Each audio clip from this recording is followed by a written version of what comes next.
오늘 본문은 함께 읽으신 것처럼 그 11조 규례에 이어서 면제년 규례예요. 면제년 규례. 이게 이제 7년째 될 때 이 면제년 규례인데 이제 다 이 빚을 다 탕감해 줘라. 직접 쉽게 얘기하면 매 7년 이게 안식년이기도 하고 이제 회년이기도 하고 희년이기도 하고 그다음에 최영민 목사님 70년이 희년이죠. 7년도 희년이라고 그러나요? 7년은 안식년이죠. 그게 77, 49에서 50주년이 돼야 신년이라고 그러죠. 제가 지금 정신이 없어서 혹시 틀리는 거 있으면 교정해 주세요. 제가 늘 아는 건데 또 순간적으로 깜빡할 때가 있어요. 그러니까 안식년 규례가 면제년 규례, 그러니까 매 7년이 안식년이거든요. 이때 면제년을 한 이유는 이 제 7년 안식년 때 그 빚진 거 있으면 그건 다 탕감해 줘라. 이게 면제년 규례거든요. 여기에 대해서 이제 그 다음에 이제 종에 대한 자유의 그 규례 이런 거 나오는데 계속 그 본문 가지고 계속 말씀 나누면서 계속 나눈 것처럼 사실 그때 상황에선 우리 사랑하는 성도님 이 성경이라는 게 당시 배경을 가지고 있어요. 그래서 그 배경을 좀 알아야 돼요. 그게 성경 공부가 필요한 거예요. 근데 이제 이 시대에도 그 당시 배경에 쓰여진 성경이 이 시대에도 적용되려면 이제 우리가 뽑아야 될 게 있는 거죠. 그대로 적용시켜서는 안 되는 거죠. 오늘도 마찬가지예요.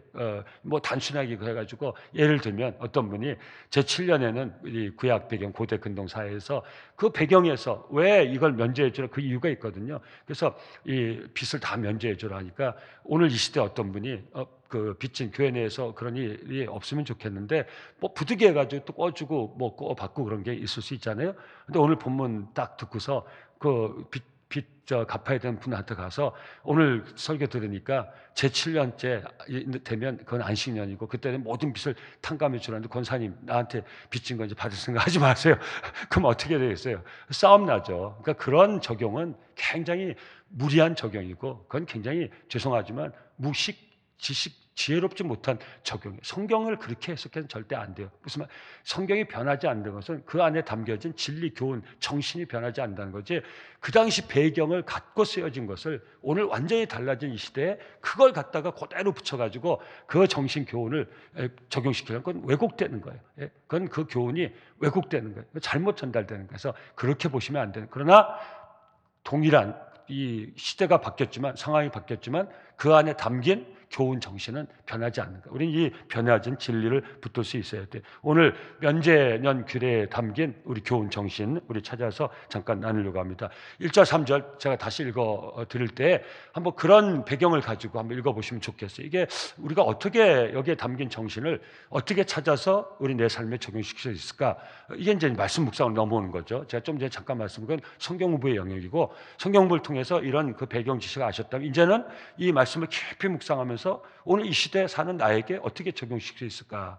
우리 공동체에 어떻게 적용시킬 수 있을까? 다 나눌 수가 없거든요. 짧은 시간에. 그렇게 하면 신명기서만 가지고도 은퇴할 때까지 해도 끝도 안 나요. 우리 기억나세요? 조선치 목사님 로마서 1장 가지고 1년 정도 하셨을걸요? 우리 청년 예배 그때 사부 예배 청년 예배 설교 좀 우리 원롱산 계실 때 담임 목사 하실 때 조선치 목사님한테 청년들한테 좋은 말씀 좀 전해달라고 사부 설교 이렇게 맡겼더니 로마서 1장 가지고 1년 하셨어요. 그때 데모가 일어났어요. 청년들이 조선치 목사님 설교 아무리 어른들이 이제 그 담임 목사 그때 이제 원로 목사 하라 그러고 또 어른이 제가 그때 청년 담당이거든요. 그래서 설득을 많이 했어요. 그 내용보다도 그 믿음의 어른들이 우리 청년들 앞에 서서 말씀 전하는 거 그것만 봐도 너희들한테 은혜다. 그러니까 그 연세든 어른이 그때만 해도 80이라면 연세 많으신 거죠. 지금이야 뭐 오래 사시고 그렇지만 그때 조선주 목사님 아시죠? 누군지 아시죠? 모르시면 아시는 분한테 물어보. 아시는 분 모르면 다 가르쳐 드리세요. 예. 하여튼 우리 기장 교단에 아주 어른이세요. 아주 뭐라고 말씀드려요? 우리 기장 교단에는 종로 기독교 서적 총무하시고 아주 대외적으로나 원로 목사님이 이제 그 노년에 가실 데가 없으니까 모셔다 놓고서 좀 딴 말인데 근데 바둑을 너무 좋아하셔가지고 우리 원로 목사님 바둑을 아주 그냥 아주 마귀의 도구 정도로 그 당시 생각했는데 바둑을 너무 좋아하셔서 전성청 박사님 불러가지고 매일 바둑 두시니까 모셔놓고서 그게 너무 복이 오니까 매일 바둑 두면 이제 선배들도 우리 원로 목사님 또 마땅 안 하는 거는 이렇게 뒤로 이렇게 안 하잖아요. 직설적으로 내버려. 이 바둑 두시죠. 바둑 그냥 교회 와서 바둑 두면 다시는 못 나오게 한다 그랬더니 여기가 방송실이었거든요. 여기가 다 텄죠. 요 맨 구석에 있어요. 그 연세 드신 분들이 그 철계단으로 또 올라가야 돼요. 정성조 박사님 모시고서 그 다락방 저 끝에다가 바둑판 딴 데다 놓으면 들키면 그거 다 없어지니까 그 위에다 바둑판 올려놓으시고서 바둑판 꺼내가지고 바둑 드시고 그러다가 뭐 가끔가다 이제 원로 목사님 다니시면서 누가 원로 목사님 오세요 하면 바둑판 위로 다 올려놓고 내려가 계시고 그 조선조 목사님 그 어른이셨는데 로마서 1장 가지고서 1년을 하셨어요. 그러니까 제가 그렇게 설득했는데 청년들이 막 어필해가지고 더 로마서만 가지고 하면 우리 이제 교회 안 나온다 그래가지고 그래서 이제 다른 그 목사님 하도록 그렇게 했던 기억이 제가 있습니다. 그래서 신명기서 이 하나하나 다 이렇게 성경 공부가 하면 신명기서 하나 가지고도 은퇴할 때까지 해도 끝도 안 나요. 성경이라는 게 이렇게 놀라운 질. 오늘도 아마 근데 이제 말씀 묵상의 은혜는 뭐냐면 이렇게 쭉 이렇게 읽으면서 제가 우리 성도님들 아는 거는 그 중에 일부고 성도님들이 탁탁 다가오는 게 있을 거예요. 그 내용 자체는 우리가 성경 공부할 때 이렇게 만약에 나눈다면 객관적으로 볼 수 있는 건 몇 개 안 되는데 나한테 다가오는 게 있어요. 저도 여러분도 다가오는 게 있어요. 근데 그 중에 하나만 나오는 거고 그래서 우리가 성경 공부적인 그런 이제 나눔을 해야 되겠고 또 하나는 말씀 묵상의 은혜. 근데 제일 중요한 건 말씀 묵상의 은혜예요. 오늘 이 시대 신앙하는 우리에게 어떻게 적용을 시킬 수 있을 것인가. 1, 3절 제가 다시 한번 읽어 드리겠습니다. 매 7년 끝에는 면제하라. 면제의 규례는 이러하니라. 7년 끝. 그래서 이게 아까 제가 지금 목사님께 잠깐 여쭤봤는데 이게 안식년이에요. 매 7년마다 이게 안식년이에요. 그래서 우리 대학 교수님들, 목회자들 우리 7년 차에 쉬는 거 안식년. 이건 이제 재충전을 위해서 쉬는 거. 땅도 쉬게 하는 거예요. 다시 기강을 쉬게 하는 거예요. 안 쉬고 계속하면 사람도 땅도 다 병들게 돼 있어요. 이게 하나님이 정하신 안식년. 그래서 성도님들 자막 좀 띄워주시고 성경에 들어가면요. 오늘 여기 성경에 있지 않습니까? 너희가 이렇게 하면 복 받고 네 성중엔 가난한 자가 없어. 맞아요. 근데 이렇게 할 수가 없어요. 인간의 욕망이. 그래서 이걸 추구하려고 한 게 이게 공산주의예요. 사회주의예요. 근데 사회주의 공산주의도 인간의 기본 욕망 때문에 그 제도 가지고 그러니까 성경에 기록되어 있잖아요. 너희 성중에 가난한 자는 끊이지 않을 것이니 그러니 어떻게 해야 되겠냐? 오늘 하면 예수 믿고 그 당시라면 하나님의 백성이 이렇게 살면 하나님 백성이 복을 받고 또 하나님 백성과 함께 사는 모든 사람도 복을 받아 그 성중에 인간적으로 끊이지 않는 그 가난한 삶 계속인 가운데서도 그러나 공평하게 살 수 있다. 그래서 이게 실현된 게 초대교회예요. 초대교회는 이걸 실현했어요. 근데 그 이후로는 이게 쉽지 않아요. 쉽지 않지만 이 정신을 살려서 이 교훈을 살려서 우린 이런 공동체를 추구할 수 있어요. 이번에 제가 먼저 적용해서 결론으로 가면 튀르키예 시리아도 마찬가지예요. 세상 사람들이 여기 마음 쓰는 거 우리 마음속은 또 다른 거예요. 우리는 하나님 신 어떤 의무감이 있는 거예요. 세상 각지에서 일어나는 어려움이나 내 주변에 있는 사람의 어려움은 우리는 외면할 수 없는 거예요. 그래서 이건 돈 문제가 아니에요. 우리 마음 문제예요. 누가 내가, 누가 네가 이거예요. 이게 예수님 이 땅에 오셔서 이것도 여러분 사람은 항상 뭐라고 합니까? 저기 굶는 사람이 있습니다. 어떻게 좀 해보십시오. 이게 사람의 모습이에요. 근데 하나님 뭐라고 하면 네가 해라. 이거 물질을 얘기하는 게 아니에요. 우리는 항상 이렇게 그 사회주의도 안 되고 공산주의도 안 되고 자본주의도 안 되는 거예요. 인간의 기본 욕망에서 나오는 어떤 제도도 인간 이 세상에 일어나는 문제를 우리는 여러분 그걸 알아야 돼요. 그래서 교회가 어떤 이념적으로 편에 쏠리면 안 돼요. 나는 자본주의를 신봉한다. 뭐 혼자는 그럴 수 있지만 성경 안으로 들어오시면요. 자본주의 누가 그래요. 인간의 욕망에 가장 적합한 제도는 자본주의다. 열심히 일할 수 있도록 격려하는 최고 좋은 우리 제도는 자본주의다. 맞아요. 돈 던져놓으면 여러분 아시잖아요. 베트남 보세요. 돈이 들어가니까 그 사회주의가 다 포기했잖아요. 뭐라고 합니까? 원수도 친구가 된다. 그래서 한국하고도 지금 그 교류해가지고 하는 거예요. 제가 무슨 역사가도 한 정치가 아니지만 성경 붙잡고 해석하면 무슨 말인지 아세요? 그때 베트남 제가 우리 시차에서 한번 가봤잖아요. 그러니까 거기 그 주석궁인데 거기 가니까 거기 뭐 이렇게 털어놓은 게 있더라고요. 베트남 지도자들이 놀랍더라고요. 하여튼 이 나라를 위해서 수입이 된다면 어제의 적도 오늘의 친구다. 그래서 한국하고도 이게 되는 거야. 한국이 월남전 참여해서 뭐 아시잖아요, 다. 근데도 한국하고도 수교를 맺는 거예요. 야, 돈이 들어가면 그냥 휙가지고 뒤집어지는 거예요. 근데 그거 가지고 해결이 안 되는 거예요. 거꾸로 공산주의, 사회주의가 해결이 됩니까? 사실 성경은 어떻게 보면 사회주의에 가까울 수 있어요. 다 나누라는 거예요. 유무상통이라는 거예요. 근데 여러분들 아시잖아요. 실제로 공산주의 지금 북한 빼놓고는 정말 정통 공산주의 사회주의 이제 그 이념적으로 다 퇴물이 됐잖아요. 우리 그걸 보자. 너무 제가 거창하게 말씀을 나눴는데 그래서 오늘 이 면제는 교례는 바로 우리 그런 시각에서 우리 볼 수 있어야 돼요. 사실은 하나님신 이 말씀을 우리가 정말 100% 실현할 수 있다면 우리 인간의 욕망 때문에 나오는 이 편파적인 것들, 이 차이, 빈부 차이 이런 거 극복이 될 수 있어요. 근데 사실은 인간의 기본적인 죄의 욕망 때문에 이게 안 되게 돼 있다는 안타까움은 알고 이 본문을 볼 수 있어야 돼. 이상적으로 이 본문을 적용해서 만들려고 만든. 그래서 여기까지만 하겠습니다. 면제의 규례는 이러하니라. 그의 이웃에게 구워진 모든 체주는 그것을 면제하고 그의 이웃에게나 그 형제에게 독촉하지 말지니 이는 여호와를 위하여 면제를 선포하였음이라. 여호와를 위하여. 그러니까 하나님이신 법이에요. 이방인에게는 네가 독촉하려니와 네 형제에게 구워진 것을 네 손에서 면제하라. 이게 이제 그 유대 민족하고 이방 민족하고 차이인 것이. 자기 민족에게 완전히 면제를 해줘요. 근데 이방 민족에게 다 면제는 안 해요. 그 당시 상황에서 하나님이 주신 그런 법칙. 그리고 면제는 규례를 악용하지 말라. 이것도 오늘 본문에 있는 거예요. 이건 제 시간이 없어 다 나눌 수가 없어요. 면제는 규례를 악용하지 말라는 거예요. 내년이 면제년이야. 그럼 어떻게 하겠습니까? 종들에게 이제 내년에 다 풀어줘야 되니까 그 전에는 종들에게 혹독한 한 해가 되는 거예요. 내년에 이제 내가 너희 거 다 돌려줘야 돼. 그러니까 이제 그때 가서 뭐 줄 게 없는 거죠. 주면 다 풀어줘야 되니까. 그러니까 제일 힘든 게 면제년 직전에 종들의 삶이죠. 7년이면 전부 원점으로 돌려가지고 채무고 뭐고 다 탕감해줘야 되니까 그 끝에 가서 어이구 내가 미쳤지. 내년에는 다 돌려줘야 하는데 저 종에게 내가 뭐 하나를 어떻게 줘. 그래서 그렇게도 하지 말라. 이게 하나님의 마음인 거예요. 사랑하는 성도님들, 오늘 상황에 그대로 적용시킬 수 없어요. 그럼 어떻게 우리 한번 깊이 묵상할 때 오늘 우리에게 주어진 도전은 무엇일까요? 우리가 다 빚진 자예요. 왜 아멘 안 하세요? 억지로 아멘 하지 마세요. 이 본문을 깊이 묵상할 때 우리가 다 빚진 자예요. 하나님이 이스라엘 백성들에게 이 규례를 주실 때 뭘 기억하러 가셨을까요? 너희가 애굽에서 종되었던 때를 잊지 마. 너희가 지금 종을 부리고 있지만 그 고대 근동 상황에서 너희가 같은 민족 안에서도 종이 생기고 이건 인간 용모도 생기는 거예요. 애굽에서 나올 때는 다 동등한 입장이었어요. 근데 가나안 땅에 정착하면 이 신명기서 가나안에 들어가기 전에 주신 말씀 놀랍지 않습니까?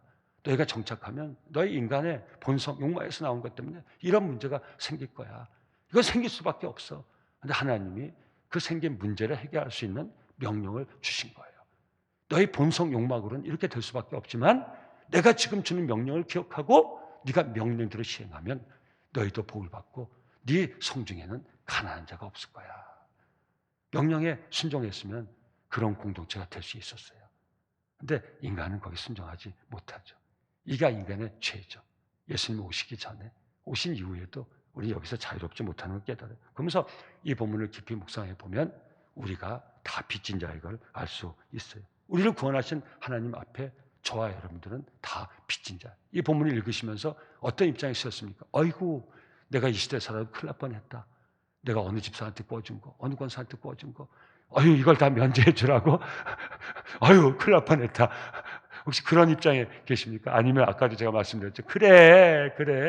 구약 시대에 있었으면 나는 내가 빚진 거 이제 7년 차야 내년에. 2024년 7년 차. 어떤 분은 그래? 2024년 내가 내가 꿔가지고 올해가 7년 차인데 야, 내가 구약 시대 살았으면 이거 채무 이거 다 탕감받는구나. 야, 이거 교회 다니면 이 성경대로 해야지. 이제 한번 가서 한번 얘기해 봐야겠다. 이제 우리 그럴 수 있다는 거예요. 근데 아니에요.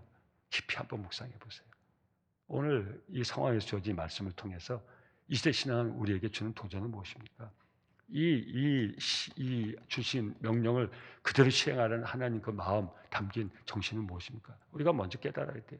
하나님 앞에서 우리 모두가 빚진 자예요. 로마서 1장 14절에서 바울이 고백하고 있지 않습니까? 헬라인에게나 야만에게나 지혜 있는 자나 어리석은 자에게 다 내가 빚진 자라. 이 바울은 사실은 채무자였어요. 채권자였어요. 채권자. 권리를 가지고 있는 자였어요. 예수님 만난 다음에 바울이 깨달은 거예요. 내가 다 빚진 자라. 내가 다 빚진 자라. 우리가 다 빚진 자예요. 누구에게? 우리 하나님께. 구원의 하나님께 다 빚진 자. 자, 그럼 지금 여쭤볼 대답하세요. 저와 여러분 빚진 자 맞습니까? 아멘. 그럼 무슨 빚 지셨어요? 구원의 하나님께 무슨 빚이요? 복음의 빚. 복음의 빚. 우리 아까 여기서 찬양하지 않았습니까? 예수 빚값. 엄청난 빚을 졌어요. 갚을 수 없어요. 그 찬양 있잖아요. 놀랍다 주은 갚을 수 없는 그 놀라운 은혜, 내 죄를 씻기 위한 주님이 치르신 핏값, 페이리스, 치를 수가 없어요. 값이 없어서 치를 수 있는 게 아니라 목숨값이기 때문에 치를 수 없어요. 누가 꿔주고 누가 빌려주고 누가 꿔받고, 이 중에 여러분 이 본문 묵상하면서 우린 주장할 것이 아무것도 없는 사람이에요. 하나님 앞에는. 구원의 하나님 앞에서는 우리는 아무 권리를 주장할 수 없는 사람이에요. 우리 모두는 빚진 자예요. 복음의 빚진 자예요. 고린도전서 4장 7절 누가 너를 남달리 구별하였느냐? 네게 있는 것 중에 받지 않은 것이 무엇이냐? 네가 받았은즉 어찌하여 받지 아니한 같이 자랑하냐? 이 자각이 있어야 돼. 우리가 복음의 빚을 졌어요.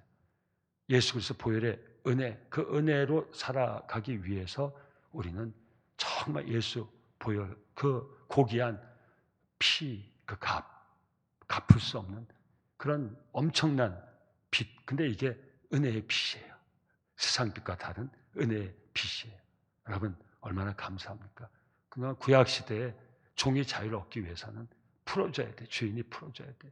우리 하나님이 아들 예수님을 통해서 우리를 모든 빚에서 풀어주셨어요.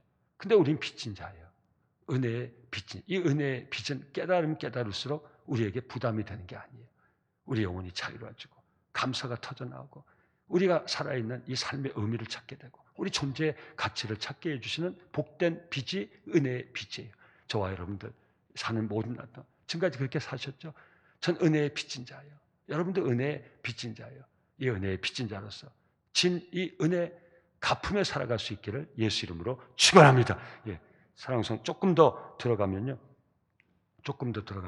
우리가 정말 그 경계해야 될 우리 삶의 모습을 찾을 수가 있어요. 우리 그리스도인들의 이 용서하는 삶, 그죠? 이 면제해주는 이 삶이 용서해주는 긍휼을 베푸는 삶이잖아요. 여기에 그를 위해서 주님 신 비유가 있어요. 우리 잠깐 나누고 마칠래요.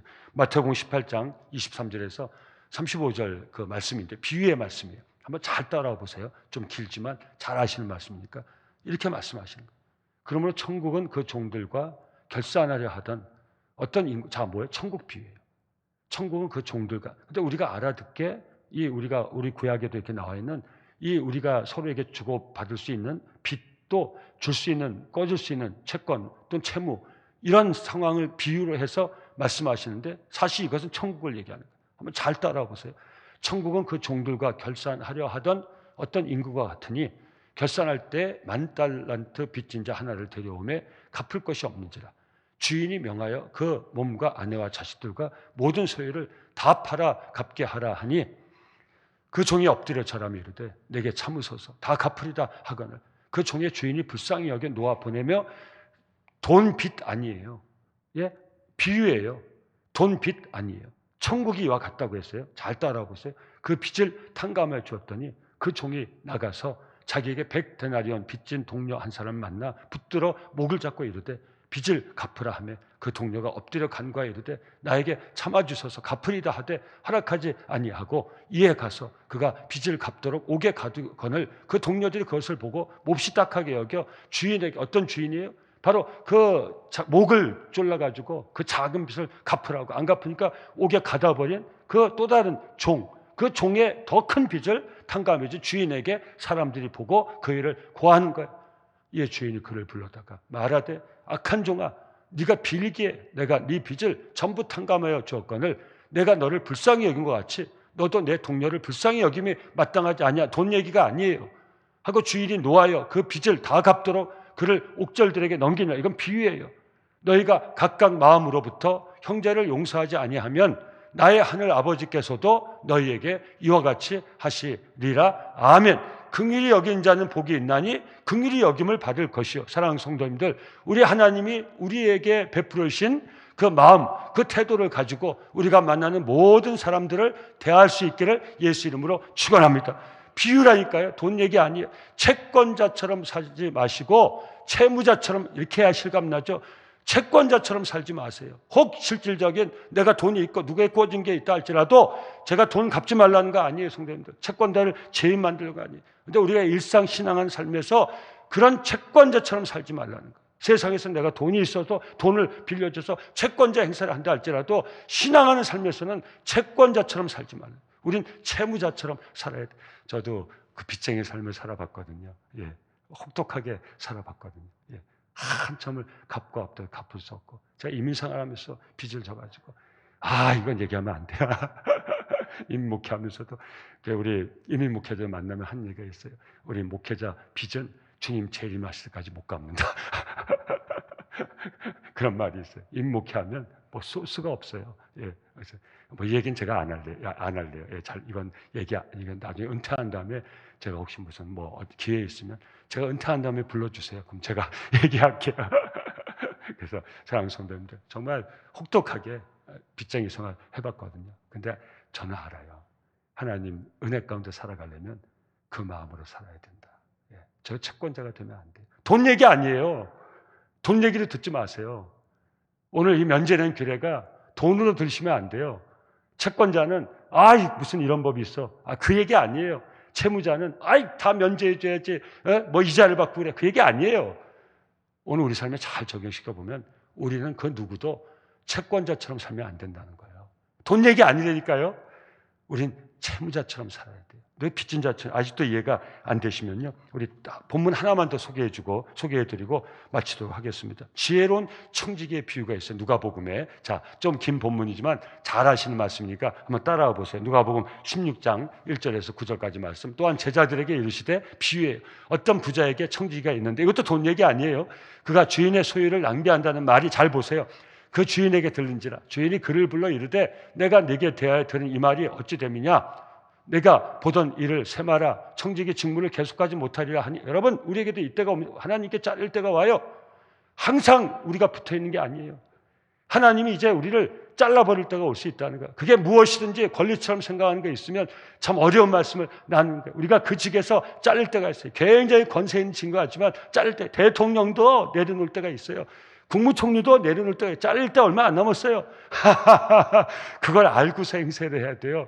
평생 내가 그 자리에 있을 것처럼 하면 안 돼요. 이 자리는 어떤 자리예요? 권한을 행사하고, 예, 정말 내 힘을, 파워를 보여주고, 예, 힘없는 사람들에게 내 이 파워를 보여주고 그럴 기회가 아니에요. 이제 곧 잘려요. 아세요? 아무리 어떤 권세를 곧 잘리는 거 알고 해야 돼요. 그게 무엇인지, 내가 조금이라도 나에게 좀 권한이 있다면 그건 다른 사람을 힘들게 하고 누르고 자르려는 권리가 아니에요. 저 담임 목사 좀 있으면 은퇴해요. 우리 부목사님들한테 잘해드려야 돼요. 제가 우스갯소리를 했지만요, 틀린 말, 담임 목사가 부목사님한테 뭐 할 거 있다 그렇게 하기. 그럼에도 불구하고 늘 이걸 기억하고 살아야 돼요. 사랑하는 성도님들, 여러분, 제가 저에게 적용시킨 우리 성도님들도 목사님, 나는 뭐 그런 위치에 있질 않습니다. 여러분 잘 생각해 보세요. 그것도 여러분 권리가 될 수 있는 게 있어요, 여러분. 근데 잘 생각해 보세요. 이건 돈 얘기 아니에요. 이 불의한 주인이 이 직무를 계속하지 못하려 하니까 청지기가 속으로 이르되, 이건 의로운 종의 얘기가 아니에요. 주인이 내 직분을 빼앗았으니 내가 무엇을 할까? 땅을 파자니 힘이 없고 빌어 먹자니 부끄럽구나. 내가 할 일을 알았도다. 여러분, 성경의 지혜로 번역이 돼요. 이건 지혜 아니에요. 꾀예요. 세상 권세 잡은 불순종의 영에 사로잡혀 사는 세상 사람도 자기 인생의 한계가 왔을 때는 꾀를 낸다, 이 말씀이. 따라와 보세요. 이렇게 하면 직분을 빼앗긴 후에 사람들이 나를 자기 집으로 영접하리라 하고, 이제 내가 잘릴 때가 되니까 어떻게 한다고요? 이 종이, 정말 주인이 볼 때 이 종답지 않게 행동을 하는 거예요. 그래서 주인이 너 자른다 하니까 정신이 딱 튼 거예요. 내가 이제 잘리면 이 직분에서 떨어나가면 어떻게 할까? 이렇게 해야 되겠다. 그럼 내가 잘린 다음에도 내 살 길이 생기겠다. 꾀란 말이에요, 꾀. 이 본문을 잘 이해하지 못하는 분들이 많아요. 지혜가 아니에요. 이건 꾀예요. 보세요. 주인에게 빚진 자를 일일이 불러다가 먼저 온 자에게 이르되 네가 내 주인에게 얼마를 빚졌냐 말하되 기름 100만이다. 이르되 여기 내 증서를 가지고 빨리 앉아 50이 나쁜 놈이지, 종이. 예? 갑자기 다 끝났어요. 공감이. 나쁜 놈이죠. 주인 거 가지고 지가 뭔데, 지가 자를 때 되니까 그자까지 막 권리 주장하고 지가 주인도 아닌데, 예? 주인에게 채무 가지는 사람을 자기가 주인인 것처럼 함부로 대하고 하니까 주인에게 이 소리가 들어가니까 너 잘린다 하니까 딱 꾀를 낸 거예요, 그때부터. 그러니까 지론도 아닌데 증서 가지고 빨리 앉아서 100인데 50이라 쓰라고. 나쁜 놈이죠. 예배 시간에 나쁜 놈이라고 해서 죄송하지만 나쁜 분이죠. 또 다른 얘기 이럴 때 너는 얼마나 빚졌니? 이럴 때 말 백성이다. 이래 여기 내 증서가 80이. 왜 나쁜 놈이지, 나쁜. 주인 거 지가 뭔데 반을 삭감을 하고 20%를 삭감하고. 나쁜 놈 아니에요. 원래 이랬어요? 원래 이러지 않았어요. 지가 주인양 행사하고 멋대로 굴다가 주인이 자른다 하니까 정신 차려가지고 더 나쁜 짓을 하는 거 아니에요. 주인 거 축내고 있는 거 아니에요. 잘 보세요. 주인이 옳지 않은 청지기가 이를 지혜롭게 하였으므로 여기서 우리가 착각하는 거예요. 뭐라 그러는지 이게 꾀란 말이에요. 칭찬하였다고 얘기했어요. 야, 종아, 그래 너 그래도 이 꾀가 있구나. 이렇게 칭찬했다는 거예요. 여러분, 하나님의 칭찬이 아니에요. 세상 얘기 지금 비유로 하고 계시고, 이 세대의 아들들이 자기 시대에 있어서는 빛의 아들보다 더 지혜로움이라 꾀가 있단 말이에요. 하나님 믿지 않는 세상 백성들도 자기 마지막 때를 알면 이런 꾀를 낸다는 거예요. 내가 너에게 말하노니 불의의 재물로 친구를 사귀라. 그리하면 그 재물이 없어질 때 그들이 너희를 영주할 처소로 영접하리라. 아멘. 우리 세상에 속해 사는 사람도 자기 한계에 있으면 이런 꾀를 펴서 주인에게 칭찬을 받는데, 하물며 여러분 이 세에 속하지 않은, 그러니까 하늘의 소망을 가지고 사는 너희 제자들, 무리들, 하늘 백성은 어떤 자세로 살아야겠냐 이 말이에요. 불의의 재물, 재물은 중성이에요. 근데 왜 불의의 재물로 얘기했습니까? 그 재물을 바르게 쓰지 못할 때는 불의의 재물이 되는 거예요. 지금까지 그 종이 있었던 건 불의한 재물인 거예요. 근데 탕감해주고 긍휼히 여겨주고 그 빛을 제해주는 그 마음에서 나온 것은 인간적으로 꾀지만, 이런 지혜가 하나님의 백성이, 세상에 속한 사람들도 이런 꾀를 내는데, 그래서 끝에 가서는 그 불의한 재물, 그걸 알고서 그걸로 친구를 이 하인이 어떤 생각한 거예요? 내가 잘리면 이제 탕감해준 그 사람 집에 가서 내가 빌부터 먹고 살아야 되겠구나. 그래서 그 꾀를 핀 거예요. 우리는 하나님의 백성이에요. 하나님의 백성은 늘 채권자 입장에 살아갈 수 있어야 되는 거예요. 돈보다 더 중요한 걸 알고, 여러분 돈이 필요 없다는 게 아니에요. 돈보다 더, 사랑하는 성도님들 축복할 게 받으세요. 돈 때문에 친구 잃어버린 경우가 없기를 예수 이름으로 축원합니다. 직접. 그래서 교회에서 돈 거래하지 마세요. 이게 적용하고 될지 모르겠어요. 교회에서는 웬만하면 돈 거래하지 마세요. 저는 그 폐해를 다 알아요. 제가 좀 더 구체적으로 얘기하면, 제가 이것도 다 은퇴하면 은퇴하고 할 얘기 되게 많네요. 그때 저는 여기 이 공동체에 40년 이상 있기 때문에 적나라하게 다 봤어요. 저도 거기 개입되고 포함됐던 사람이기 때문에 제가 이 말씀, 교회에서는 절대 돈 거래 가급적이면 하지 마세요. 그냥 주세요. 누가 필요하다 이렇게 오면요, 아유 죄송한데 권사님, 내가 줄 수 있는 거 이만큼 있어. 근데 빌려줄 건 없어. 그러니까 미안하지만 그냥 조금이지만 이거 도움되면, 그래야 믿음의 식구를 안 잃어버릴 수가 있어요. 물론 다른 100% 적용은 안 될 거예요. 웬만하면 돈 빌려주지 마세요. 아무리 어려워도 믿음의 식구에게, 어려우니까 가겠지만 저는 우리 부모님 대신해서 안 가본 데가 없어요. 근데 돈 때문에 결국 돈이 개입 안 된 데는 살아남아 있어요. 근데 돈이 들어가고서 깨지지 않은 관계가 없어요. 돈은 모든 관계를 깨버려요. 필요할 때는, 사람이 마음이 얼마나 빨리 바뀐 줄 아십니까? 필요할 때는요, 필요만 주면 이런 마음이에요. 내가 내 속까지 다 빼내준다. 필요할 때는요, 돈만 빌려주면 사람을 보는 게 돈이 보여. 돈만 빌려. 오늘 뭐 한다가 얘기하죠? 면제는 얘기하다가, 돈만 빌려주면요, 내가 다 친구라도 내가 네 집 가서 하인 일도 해주고 부엌 일도 해주고 해라는 거 다 한다고 그래요. 근데 그 문제가 해소가 되면요, 다시 본 마음이 돌아가요. 그럼 나중에는요, 그 친구한테요, 섭섭해요. 아무리 내가 그렇게 얘기해도 그렇지, 네가 나를 이렇게 취급해. 돈이 뭐라고? 돈이 필요할 때는 돈만 조금만 빌려주면 내가 뭐든 자기한테 딱 지나가면 돈이 뭐라고? 돈이 그렇게 중요해? 네가 돈이 있다고 다야? 너 돈이 있다고 나를 그렇게 대할 수가 있어? 반드시 깨져요. 사랑하는 성도, 돈 때문에 친구 잃어버리지 마세요. 자, 옆에 분하고 인사하자. 우리 돈 빌리지 맙시다. 인사해야 돼요. 또 인사하면서 눈 딱 마주치면 넌 꼬잔 건 갚아야 돼. 성실하게 갚으세요. 그럼요. 성실하게 우리 약속을 지켜야죠. 고대 근동 시대에 주신 그 배경에서 나온 말씀 그대로 적용시키면 안 돼요. 이왕 꾸신 거는 갚을 수 있는 한에서 약속하신 대로 잘 갚으세요. 근데 앞으로는 우리 믿음의 공동체 식구들하고는 절대, 목사님 굶어 죽으면 저도 다 겪어봤어요. 겪어보고 드리는 말씀이에요. 사랑하는 성도님들, 오늘 교훈은 그게 교훈 아닙니다. 우리는 빚진 자의 마음을 가지고 정말 우리가 할 수 있는 범위에서 정말 긍휼히 여기는 그 하나님의 마음, 주님의 마음을 가지고 우리가 무엇인지 줄 수 있으면 주면서 살아갈 수 있어요. 좋은 것을 나누, 꼭 돈 얘기만 아니에요. 좋은 걸 나누며 살아가. 빚진 자의 마음으로. 돈 빚 얘기하는 거 아니에요. 하나님께 진 복음의 빚, 예수 보혈의 빚값, 그 빚, 은혜의 빚, 좋은 빚, 이 빚진 자의 마음으로 살아가는. 누가복음 6장 38절 주님 말씀하세요. 주라 그리하면, 누가복음 6장 38절 주라 그리하면 너에게 줄 것이니 곧 후이 돼 누르고 흔들어 넘치도록 하여 너에게 안겨주리라. 너희가 헤아리는 그 헤아림으로 너희도 헤아림을 도로 받을 것이니. 아멘. 긍휼히 여기는 마음, 정말 내가 무엇이 있으면 나눠주고 싶은 마음으로 사는 그 성도가 복받은 성도고, 하나님은 그 심령에 반드시 하나님이 예비하신 놀라운 은혜로 꾹꾹 눌러서 넘치도록 채워 복 주실 줄 믿습니다. 그 복받고 사는 남성교회 존귀한 성도님들 다 되시길 예수 이름으로 축원합니다. 우린 선한 일의 부자가 될 수 있어요. 디모데전서 6장 17절에서 19절 네가 이 세대에서 부한 자들을 명하여 마음을 높이지 말고 정함이 없는 재물에 소망을 두지 말고 오직 우리에게 모든 것을 후히 주사 누리게 하시는 하나님께 두며 선을 행하고 선한 사업을 많이 하고 나누어지길 좋아하며 너그러운 자가 되게 하라. 제일 중요한 전 너그러운 자가 되게 하라. 디모데에게 이런 성도가 되게 하라. 저는 남석계 모든 성도들이, 우리가 만난 모든 사람들에게 너그러운 성도, 주님의 마음, 하나님의 마음을 돈 아니라니까요. 자꾸 돈만 생각하지 마세요.